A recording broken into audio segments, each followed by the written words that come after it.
ফুফুর বাড়িতে বেড়াতে এসে লাশ হলেন দশম শ্রেণীর ছাত্রী রুমাইশা। মুন্সিগঞ্জের টঙ্গীবাড়ি উপজেলার বালিগাঁও বাজারে মোটরসাইকেল থেকে ছিটকে পড়ে যাত্রীবাহী বাসের চাকায় পৃষ্ঠ হয়ে মৃত্যু হয় তার।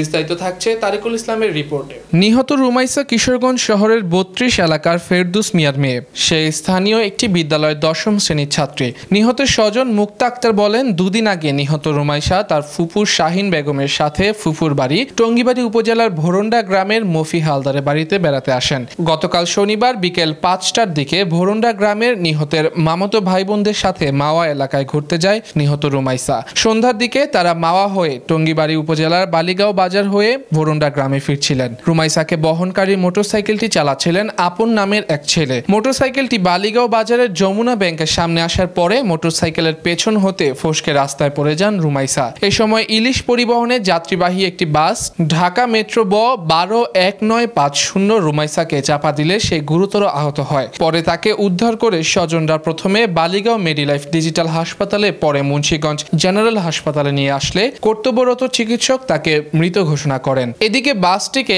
আটক করা হয়েছে। এ ব্যাপারে টঙ্গীবাড়ি থানা ওসি মোল্লার সোহেব আলী বলেন, খবর পেয়ে ঘটনাস্থলে পুলিশ পাঠানো হয়েছে। তবে পুলিশ যাওয়ার আগেই স্বজনরা ঘটনাস্থল ত্যাগ করেন। বাসটিকে আটক করা হয়েছে। মুন্সিগঞ্জ জেনারেল হাসপাতালের জরুরি বিভাগের চিকিৎসক ডাক্তার কালাম প্রধান জানান, মেয়েটিকে মৃত অবস্থায় হাসপাতালে নিয়ে আসা হয়েছে। তার মাথায় গুরুতর আঘাতের ফলে অতিরিক্ত রক্তপাত হয়েছে। আমার ভাই যে প্লাস পাইছে সবকিছুতে, আমার ভাই যে কিভাবে হয়েছে ঘটনাটা? আমি লেখাপড়া শিখে বাড়িতে জানছে কেউ? আমার ভাই যে তাহাজ্জুদের নামাজ পড়ে কি পাইলো গো, কেটে গেল আমার জায়গা, আমার ভাই যে তাহাজ্জুদের নামাজ পড়ছে রে জানো না থেকে